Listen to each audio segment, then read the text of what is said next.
Hello and welcome to episode 46 of my informative playthrough of Pathfinder Kingmaker, and we've just left Swamp Witch's hut, having cleared that almost entirely and certainly done the main quest that is present there, involving yet another curse.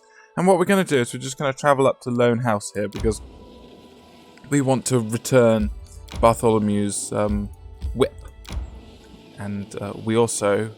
I don't think it's a spoiler at this point since we're about to do it, but we are about to recruit him as an advisor, and he is one of the optional advisors which you can recruit, and you may find that that doesn't fit with the morality of your playthrough, because of course he isn't a very nice person, but the upsides are, one, you get him as an advisor, and two, he's a merchant, and so you get him as a merchant, and he's the only merchant available for your throne room. And of course, traveling between the throne room and the city is one of the most notoriously long loading times, and so obviously there's quite a lot of advantage to being able to sell stuff off in your throne room rather than having to travel to the city screen itself, because that will take a long time. Share my path. But anyway, let's just come down and see what's happening with Bartholomew in here after his run. And you remember, in the last time we visited him, he was under siege by trolls, including Dimwit, his formerly captured troll who he'd been experimenting on. So let's just come over here and say hi. And you can see that he's packing up books, vials, manacles, and needles, carefully wrapping his things in cloth before placing them in crates. And, yes. Oh, your grace. Oh, how good it is to see you alive and well. Let me congratulate you on yet another brilliant victory. Would you perhaps permit me once more request? I sense that you've recovered something of mine. And his voice trembles with excitement. Anyway, he wants his whip back. And, we can keep it. We can lie to him. But since he senses it, yes, suspect that's not going to go down too well. And we want to remain friends with him, unsavory though it is, and this is lawful neutral here. Notice no good option to return this. And we get a large chunk of XP, a large amount of gold, which is very nice, and he is extremely ecstatic to have that back. He snatches the whip from your hands and stops just sort of kissing it. Man is far too attached to his whip for my liking, but yes. Anyway, we can buy and sell from him, but basically we're going to go packing. Are you leaving us so soon? And yes, he's looking for somewhere safe and quiet. So, we can attempt to get him to stay here, or, since we've gone down the route of being, as accommodating as possible to him, we get the option to ask him to remain. And of course, if we do neither and we leave, then when we come back, we'll find that he's gone. So he really does disappear. And quite shortly after having this conversation, if you don't go down another route. Anyway, and he looks quite pleased, or I guess incredulous. I cannot refuse such an opportunity. Of course, your grace, I shall enter your service. After all, it's such a rare opportunity. And he says he's not going to take the laboratory with him, but he'll bring the essentials to the capital, and so we'll get to meet him in our throne room. And that is it. We just get this little pop-up. I'm almost ready. I'm about to head to the capital. And Lindsay, I think quite rightly, refers to him as strange and creepy. But, yeah. He is our court buyer and seller, and later on an advisor, for when we unlock more advisor slots by ranking up our regular slots.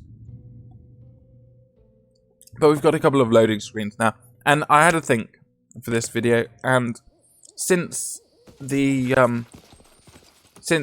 I don't want to start anything particularly new this video, I figured that when we return to the capital, it will be a good opportunity to, well, firstly, to see where we are as far as kingdom management goes, but also to chat to some of our new NPCs, because of course we haven't spoken to Jubilos yet, or Ekondio.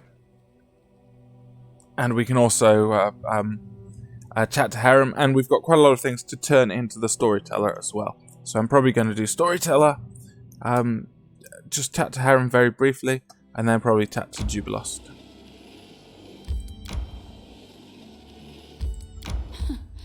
Adventures can wait. Everyone's quite tired, but here we go. Enter.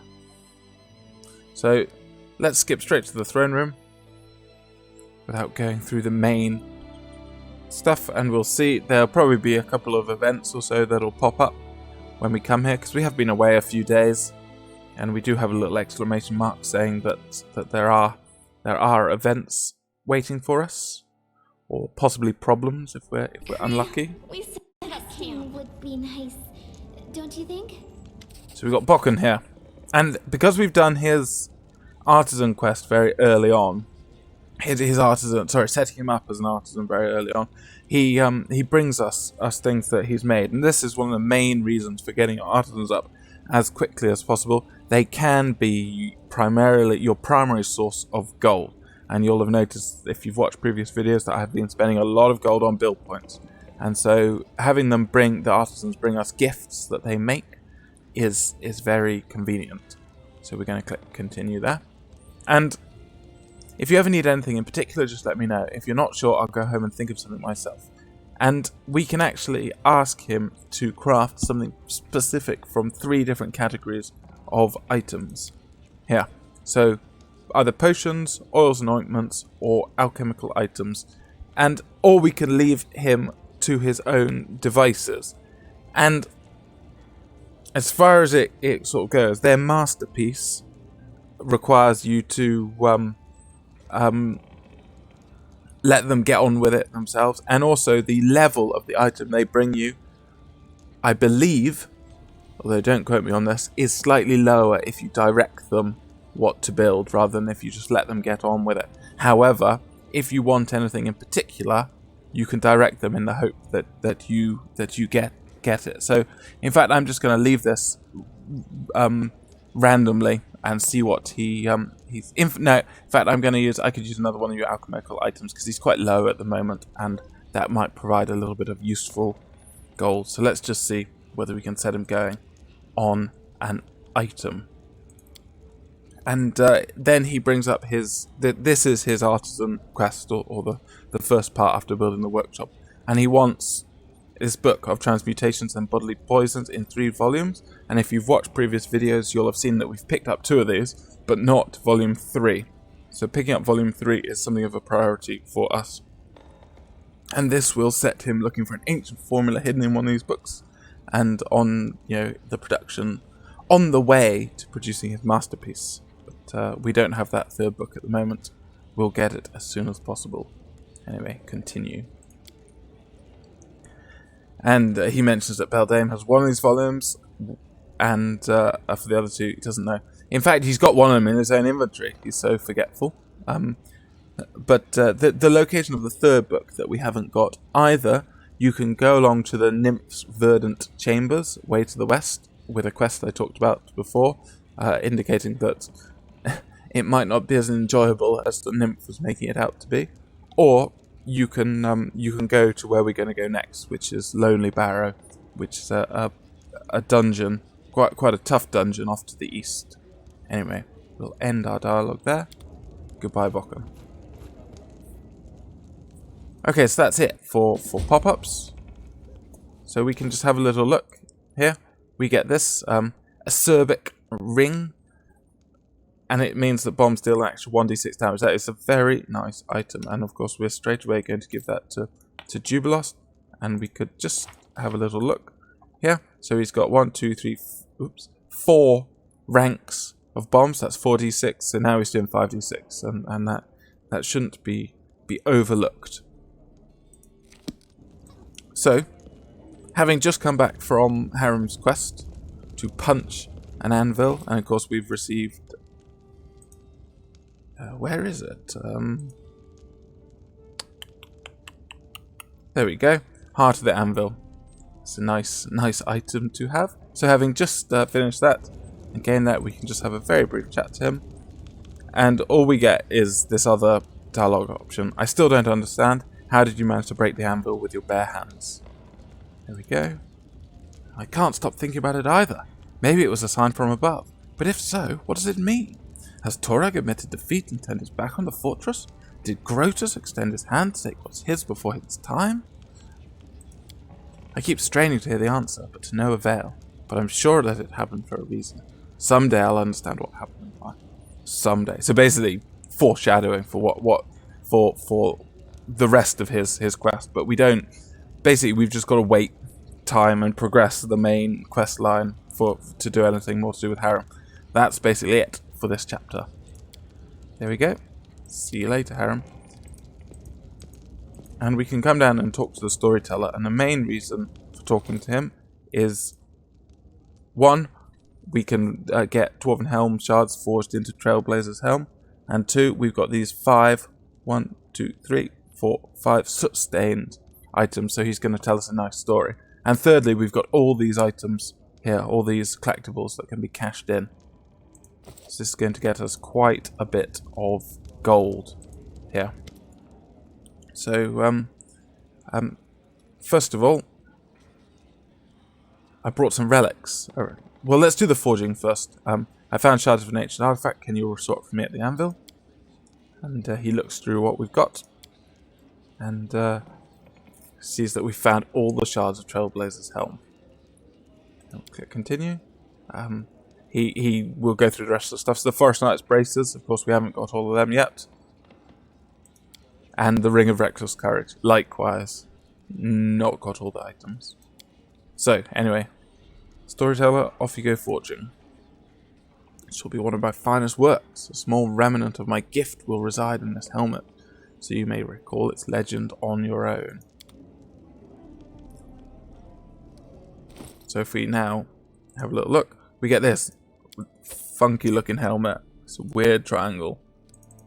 Let's try it on so you can see. A ridiculous looking thing. But as for what it does, this is not the most exciting item. And I'm not going to read through this. I'll just leave a couple of seconds there if you want to read it.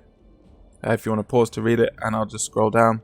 There. So, we get damage resistance 2 against ranged attacks. And if it's got that hyphen there, that means untyped damage resistance, so it can't be reduced. So, often it will say, like, damage resistance 2/adamantine. Or 2/crushing, meaning that if you had an adamantine weapon or if you had a crushing weapon, that would negate the damage resistance. But this is DR2 against ranged attacks and DR10 against falling and throwing rocks. Now, there are some individuals, like Kargad, of course, who do throw rocks, so potentially it's situationally useful.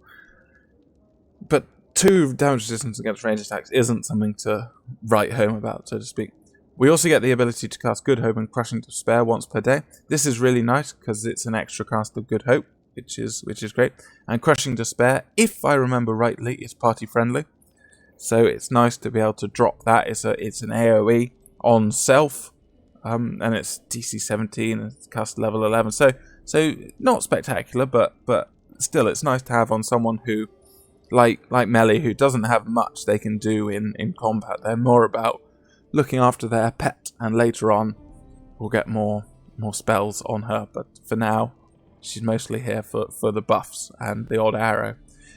But this is quite interesting. There's +3 dodge bonus to AC and +3 insight bonus to saving throws against enemies of the giant and goblinoid subtypes. Now, we will be fighting enemies in the future of both the giant and goblinoid subtype, and a +3 dodge bonus to AC. And of course, dodge stacks. So, situationally very useful, but without that, without fighting goblinoids here, not the most useful thing. But that basically means we'll hang on to it, and we can always give it to Valerie. Here, we can swap round the stag helmet for that one, should we be wanting to boost her AC against goblinoids or giants. But for now, that insight bonus against flat-footed and flanked targets is quite nice as well. Okay, so next we're just going to turn in some relics. Here we go. Okay, So we get almost 5,000 from the Torag symbols, 3,600 from the Dryad's tokens, some dog tags, and now he's looking at the soot blackened items. It's truly impressive, and yes, there's a story in these, and I like stories because they give us lots of gold. And yes, this is referring to the Dryad's tokens, which we haven't got all of, like the cup. But we won't be able to get them until the last of them until next act, because it's in an area which only unlocks with the next act's big event. But we can trade in the soot blackened items for the story of the singing anvil. So and you can see 10,000 gold. It's a lot, and a big chunk of experience as well. So it's worth finding these, even if you're not interested in the story. Anyway, I see the flames of the forge. It is so close I can touch it. The heat sears my face and the sparks sting my cheeks, but there is no fear in my soul, only admiration and reverence for the work of an artist. The storyteller seems to be in some sort of trance. His unseeing eyes reflect the flames of a forge that burned out long ago. I am Colgan, an apprentice to the great Zarif, the first smith of Bronze Shield Fortress, and I am fascinated by the work of the true master. The smith's hammer is raised in the air, the forge bellows roar, the sparks sizzle, and the rhythmic ringing fills the room. The anvil, called the searing palm, replies with a happy, booming voice. This music, this song overwhelms my being. I feel a tear of joy run down my cheeks and hastily wipe it away, for it is proof of my weakness. The tongs in my hands are covered with soot. I help the master all I can, but I'm not allowed to raise my own hammer over the anvil. Master Zaref protects his anvil jealously, won't let anyone else near it. It usually offends me, but not now. Now my heart follows the ringing beat of a fiery song. What makes the anvil so special? Is it enchanted? The anvil was created by Ordleaf Langerbook himself in ancient times, when the dwarfs, full of hope and inspiration, built fortresses along the Shield Road. Ordleaf gave the anvil her voice and named it the Searing Palm. Ever since, the anvil sings hymns in praise of the sublime crafting skill of its great mother creator. Why won't Master Zaref let you work the anvil? He says I'm not worthy. He says I have no talent, no spark of creativity in my soul. The storyteller's lips curl with contempt. He says that all I can do is copy the work of others. Well, what are you making? I can't see. I don't know. I don't care. The storyteller shrugs and frowns. This is my master's work, not mine. It doesn't bother me. Please continue. All I hear is silence. Bronze Shield Fortress is sound asleep, save for the blinking of the signal bonfires. No one knows of the blasphemy I'm about to commit. No one knows of the blasphemy about to be committed in the heart of the fortress. The storyteller chokes down a lump in his throat. I push open the door of the smithy. I fear the door's squeal of protest will wake everyone, but silence quickly returns. I take a step inside. I stoke the fire and don my soot-smeared apron. Long have I dreamt of the anvil. It calls to me. Its alluring voice captivates me. Its ringing is full of promise. Tonight I will work the anvil myself. Tonight I'll become a creator. And Master Zaref, upon seeing my work, will be forced to accept me as his equal. The fire rises to the ceiling, and I raise my hammer to make the first stroke. Something's wrong. When did I make a mistake? The storyteller's face collapses. The anvil, it won't sing. It moans under my hammer. Instead of sweet music, I hear cries of pain, begging me to stop. I clench my teeth and strike again, and again, and again. I will make it work. I will sing. It will sing for me, even if I must torture it to do so. The moans of the anvil become a monotonous rumble, but I can't stop. The smithy door swings open, and Master Zaref stands before me, disheveled and furious. He screams curses at me, but I can't hear them. The metal of my work crumbles under my hammer, but I can't see it. My eyes are blinded by tears. The storyteller shakes his head to clear it of the visions. a weary smile on his face. Well, that is it. But what happened to you? I mean to Colgan. He left. He hung his apron on the hook, tossed away his hammer and tongs, and left Bronze Shield Fortress. Deep in his heart, he knew that Master Zareth was right all along. Colgan's hammer would never create a masterpiece. Hard work is a poor substitute for inspired talent. Colgan turned his eyes to Droskar. This is a sort of, I believe, a Duergar deity, as in sort of like deep dwarfs, if you're familiar with Dungeons and Dragons, similar to the same. This is about lack of a need for genius, but instead just for hard work. The god of the Dark Dwarves accepted their new follower. The Duergar gave Colgan shelter and provided him with unceasing, tiresome work that required no talent, just endless routine. He crafted weapons for the Duergar army, and nobody expected masterpieces of him. He soon forgot all about the searing palm, Master Zareth, and the blasphemy he committed, and it seemed to me that there, in the dark tunnels serving Droskar, Colgan finally found happiness. And what happens to the anvil after that? It lost its voice. Bronze Shield Fortress never again heard it sing. The storyteller sighs. It was still functional, and the weapons made on it were durable, but nothing more. No master ever managed to craft a masterpiece there again. The dwarven weapons gradually lost their enchantments, and defending against local dangers became increasingly difficult. I suppose Colgan's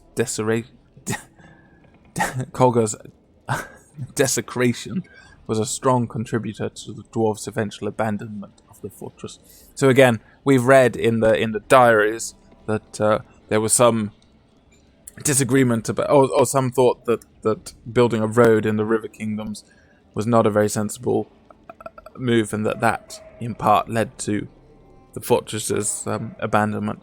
But here's a second reason, that their anvil lost its voice. Anyway, thanks for the storyteller. And yes, if you ever want to re-look at them, you just click, could you tell me one of your stories again? And we can revisit the story of the Drowned Trees or the Singing Anvil. And we'll leave this one for later. Anyway, thank you, storyteller. So if we just have a little look, we've now got 48,000 gold, which is quite a lot.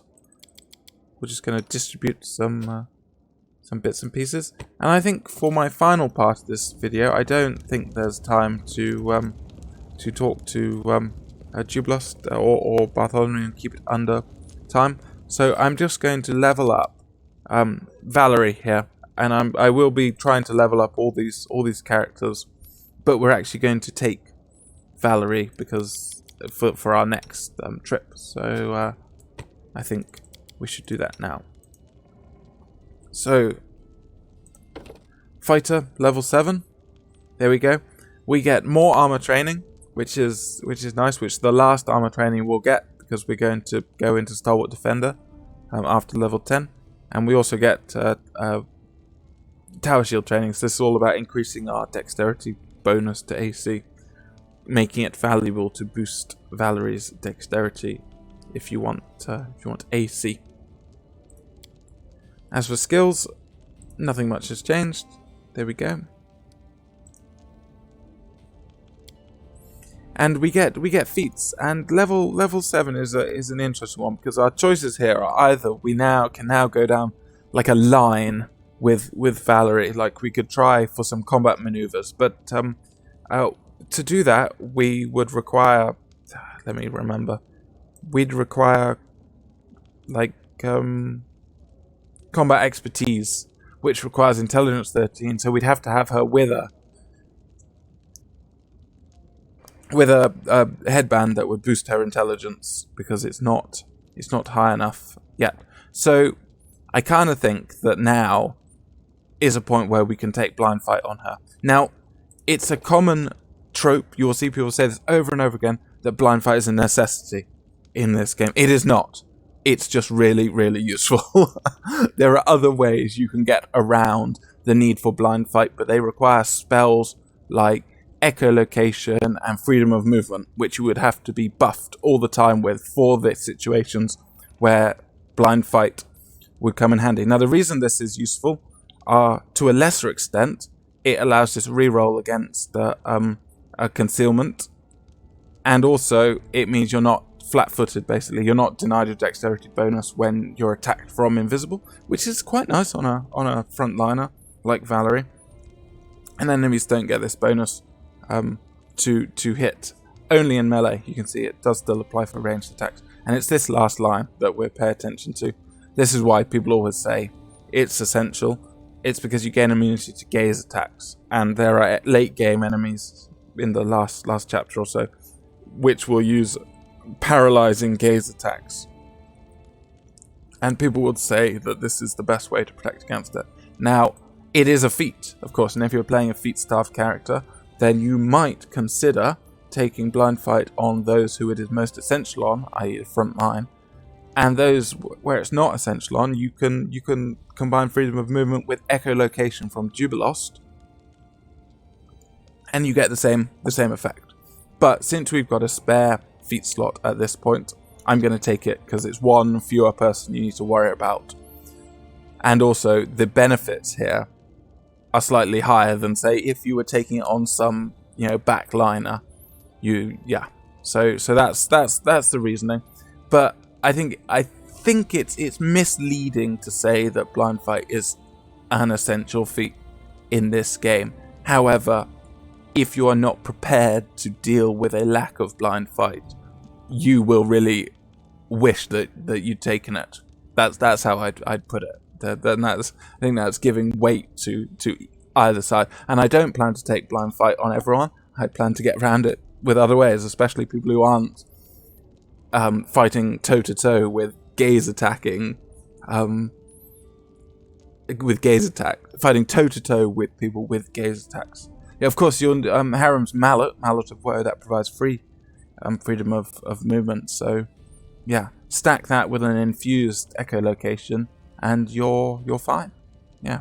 Anyway, this is the outlier here. You can see her intelligence is 9. So to get that up to 13, she'd have to wear a headband of intelligence plus 4 at the minimum, and that kind of, she loses out then on being able to use some of the cool helmets. Yeah, that's our Valerie. There we go, and we can just have a little look. We will just, where's Jubilos? Not where's Jubilos? Where's Ekon? Because we're going to ditch Ekondio. Yeah, we'll give him that. We'll reclaim that. We'll take that. We'll find Valerie. We want this. Demolisher, Construct Bane from the Witch's Swamp. We're going to take that. We'll give her this Shock Frost Heavy Mace. There. So she's got a second, so she's got a blunt weapon. So basically, she's got main weapon, Bastard Sword +1. Fey Killing Weapon, Cold Iron Dagger +1. Undead Smashing Weapon, the Shock Frost Heavy Mace. Although the elemental damage isn't gonna, obviously undead, you're not going to be doing much damage then with cold. And we've got our Construct Smashing Weapon, this Pick +1 Construct Bane Adamantine, which will come in handy in the future. We will also equip her with our Belt of Physical Perfection, which will of course give us a little bit more AC, and that leaves us with a Belt of Mighty Constitution to distribute wherever we might consider it worthwhile. We don't need that there. We're going to swap here, so we're going to give Harem the +2 belt, and the +4, might not believe this, but we're going to give it to Ragonga.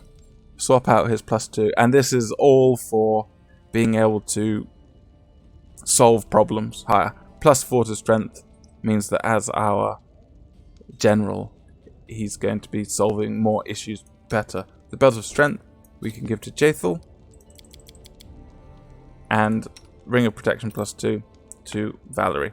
And then it's just a matter of distributing other things to those who might not have them. And I think that basically our last an extra ring. So once you get to this point, once you feel you've distributed everything you need, there we go. We can give it to Eklund. You can always sell them later. As far as armor goes, that here, this chainmail +2. It's quite nice for Jaethal. We will be taking her out for a spin in the future.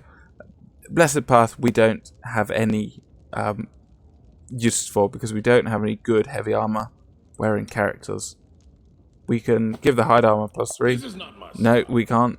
We can give it to or we could give it to Amiri because this would reduce her encumbrance, but it's not particularly as essential because her AC go down.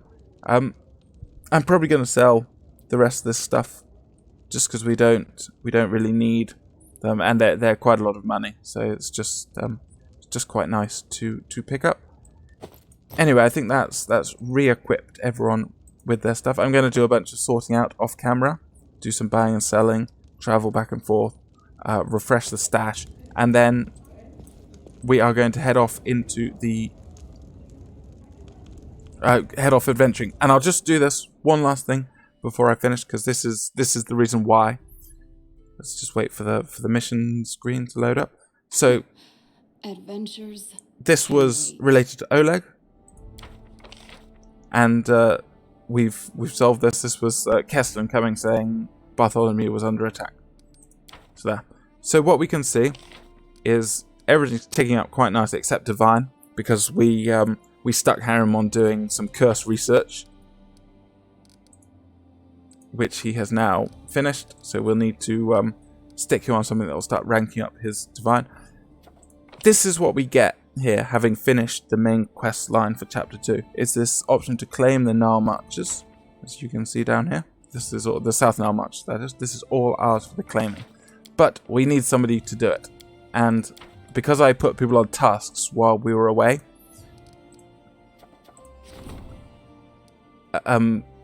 Octavia is busy trying to make the best of this opportunity here. 3 to community. Hopefully she'll pass that. We also get another Nature of Curses, so the Village on the Marches, and the Scythe Tree. These are long periods, and it although I've done curse research early on, early on, this one, it's best not to, in my opinion, it's best not to lock Harrim up doing curses, because they take a long time, and you don't get much rank up for your Divine out of them, so you'll end up ranking up Divine really slowly. And the faster we can get that up, the faster we can get assistance. So nothing critical has come in. So I'm going to end the video there, and the next video we'll head off east I decree to we the set up lonely camp, Barrow. don't you think? Okay.